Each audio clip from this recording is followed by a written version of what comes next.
Let's say China. China. China. China. China. China. There are no storm movers, and you can actually see Russia from land here in Alaska. Go over to China.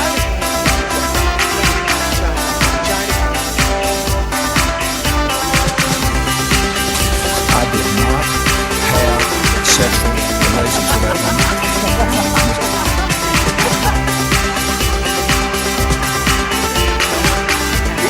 Trump's statement, tweeting out insults to Angela Merkel.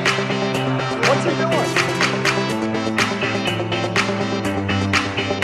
Ladies and gentlemen, please welcome your host. Yes, hello, and welcome. I am James Andrews, and you are listening to So This Happened, the only news you need if you have just been fired by the White House and your name is Steve Bannon. It's Friday, the 18th of August, 2017, and as we alluded to, Steve Bannon today was fired by the White House. The chief strategist was let go today by President Trump, and Steve Bannon is one of those figures that a lot of people would argue had no business in the White House in the first place. He was the former head at Breitbart.com, which is a ultra white wing. No, well, it might be white wing, but it's right wing is actually what I was going for. They're an ultra right wing news source, I suppose, news source maybe, with very strong white supremacist views. And Steve Bannon always sort of came off as the drunk uncle that you have, and not the fun one, not the one that tells that sort of saucy joke at Christmas. No, the other one, the awful, belligerent, racist one.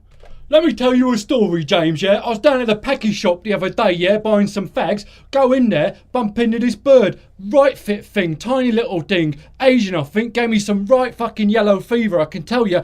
Wanted a go on that. Oh, yeah, wouldn't want to fucking marry it, but I'd love a go on it, know what I mean, yeah? Oh, fucking hell. Yellow fever, yeah. Oh, come on, we all have them.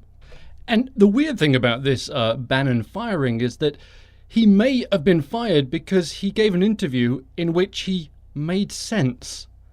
I know, strange, isn't it? But after Donald Trump's fire and fury comment to North Korea, Steve Bannon gave an interview, and in that interview he said, and I quote, "There's no military solution to North Korea's nuclear threats. Forget it. Until somebody solves the part of the equation that shows me that 10 million people in Seoul don't die in the first 30 minutes from conventional weapons, I don't know what you're talking about. There's no military solution here. They got us." So that's Steve Bannon, just after Donald Trump says his fire and fury quote and rain down hell on North Korea. There's his chief strategist saying, I don't know what the president's talking about. He's talking out of his arsehole again because there's no military solution. And you can see why that might cause a little bit of tension at the White House. Anyway, Bannon has gone. And this leaves some interesting questions. What happens now? Because Bannon is very closely associated with the alt-right, with Breitbart.com. In fact, today, the chief editor of Breitbart, Joel Pollack, tweeted immediately after finding out about the Bannon firing, #war. Very simple little tweet. But what it does is it takes a massive portion of Donald Trump's base who do in fact read Breitbart News and swear by it. They're now being told by their news source that we are at war with the president, and that is going to significantly diminish Donald Trump's base. A lot of his supporters come from that alt-right base. I mean, let's be honest, they do. A lot of Donald Trump supporters are alt-right people. That's how he got in the White House. And there's been some debate as to whether or not this was Donald Trump firing Bannon or whether this was General Kelly continuing to sort out the White House. But either way, it doesn't really matter, because what the base see is that, wait a second, our man Bannon just got fired by the White House. Why is this? Is this because, why? Well, the White House was very quick to point out that he was let go not because of ideas or ideals. There, we still love those. We have the same ideals as Steve Bannon, and that seems to be just sort of a desperate, throw out from the White House to say to that alt-right base, hey, whoa, no. We just, Steve Bannon, we just let him go. We still love him and we still believe in everything he says. Don't worry. But I suspect the White House should be worried, because since Bannon's firing this afternoon, the tweets about the coming storm have been fast and furious, and I'll go through a few of them. Sarah Westwood tweeted, "One source close to Bannon tells me winter is here." Now, of course, he may have just been referring to Game of Thrones, but probably not. The Breitbart News said that Bannon has a killing machine in us. Axios News is reporting that Breitbart and Bannon will go thermonuclear against the globalists. They're also reporting, get ready for Bannon the Barbarian. And perhaps one of the most telling quotes comes from the alt-right leader Mike Sunovich. And he was writing this via the Daily Beast. And he said this right before Bannon was fired. The quote is, "If they get rid of Bannon, you know what's going to happen? The mother lode. If Bannon is removed, there are going to be divorces, because I know about the mistresses, the sugar babies, the drugs, the pill popping, the orgies. I know everything. If they go after Bannon, the mother of all stories is going to drop, and we're just going to destroy marriages, relationships. It's going to get personal." Actually, I can't wait for that. I look forward to it. I'm going to subscribe to the Daily Beast now just to see if that does actually happen. Anyway, that's enough about Steve Bannon. Good riddance to bad rubbish, I say. And now I want to back up just a couple of days, because I find this really funny, and it's Friday, so I thought we'd do something funny. During Donald Trump's explosive press conference back on Tuesday, when he decided to side with the Nazis, he said after that about visiting Charlottesville that he owns a vineyard there. So, well, let's have a listen to him, because it's sheer comedy. It's sort of one of those moments where you go, what? You can almost see the people there, they say, oh, you're going to go to Charlottesville. And he says, I own a winery in Charlotte. And then goes on to promote his winery. And you can just see the faces of people going, what the fuck are you talking about? There was just a terrorist attack in your country, and you're talking about your winery. Are you mentally ill? Forget. Thank you all very much. Thank you. Do you plan to go to Charlottesville, Mr. President? Do you think you're helping to heal the nation? I own a house in Charlottesville. Will you go to Does anyone know I own a house in Charlottesville? Where is it? Oh boy, it's going to be.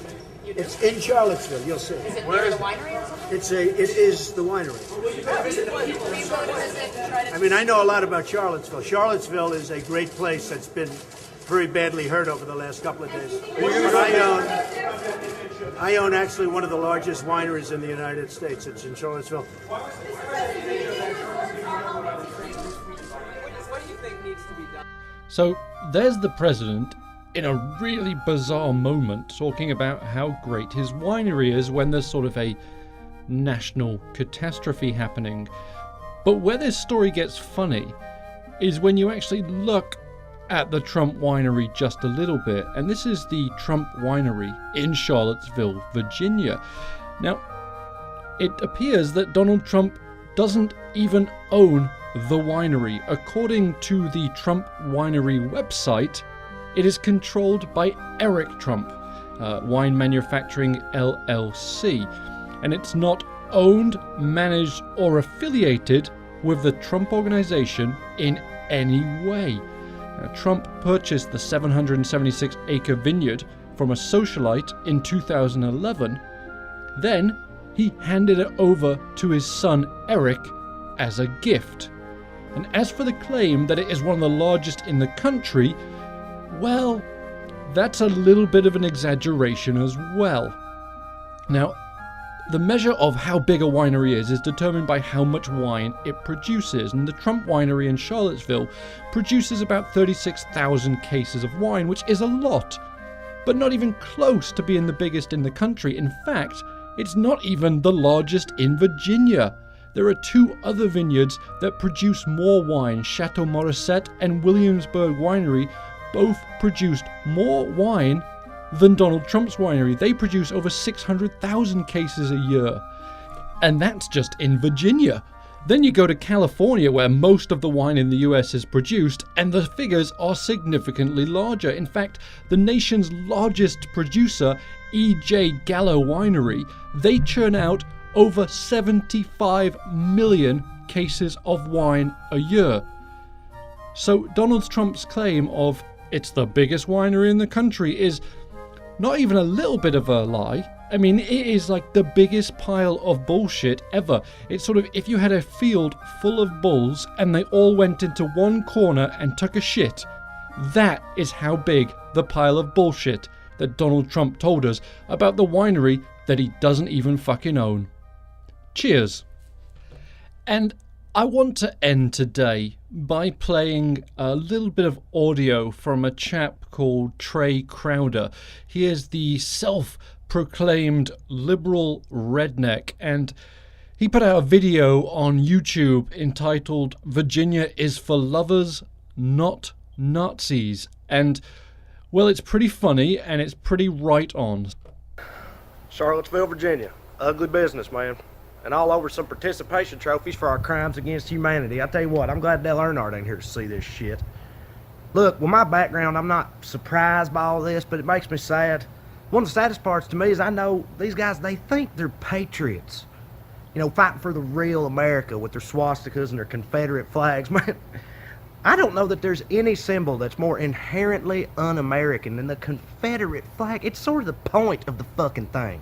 But there they are in full regalia, exercising their rights as Americans. We got a right to assemble here. We got a right to protest for that statue. Fly that flag, buddy. Yes, you do. But screaming about your rights as an American while rocking the Confederate flag is like arguing against gay marriage with a dick in your mouth, you dumb fuck. It makes no sense. But that's the thing with these assholes. They're immune to irony. 100% natural immunity to it. Don't affect them at all. Stand out there hollering about supremacy while cosplaying as two separate regimes famous for getting the shit beat out of them. Supremacy my ass. Because that's the thing. Ultimately, at their core, these people are losers. Losers who fetishize other losers. I know you can look at the coverage and the pictures and the fucking White House and feel like they're not losing right now, but in the grand scheme, they absolutely are. A few decades ago, they had Jim Crow and George Wallace. This weekend, they could barely find 500 dipshits that could afford a fucking bus ticket. They've been losing battle after battle, fight after fight for over 200 years in this country, and these are their death throes. We just have to stay the course. And on that note, my fellow rural Americans out there, I've known too many y'all over the years, good people, that see some shit like this and turn a blind eye or bite your tongue because you don't want to fuck up the potluck, and I get that. But them days are over, y'all. Your silence is your complicity. So whether it's on Facebook or face-to-face at a PTA meeting, you got to start letting these assholes know that they do not speak for all of us. Because Trump proved on Saturday, in this, refusing to pick a side is the same thing as picking their side. And trust me, historically, that ain't a side you want to be on. Unless you like losing.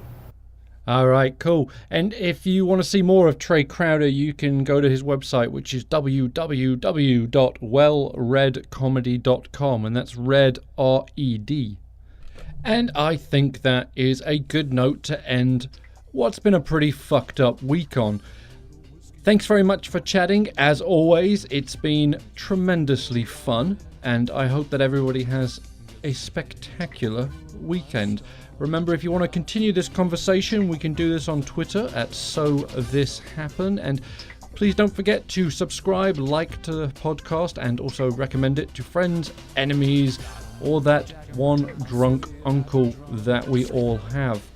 Anyway, good night, have a beautiful weekend, and I will chat with you on Monday. Bye!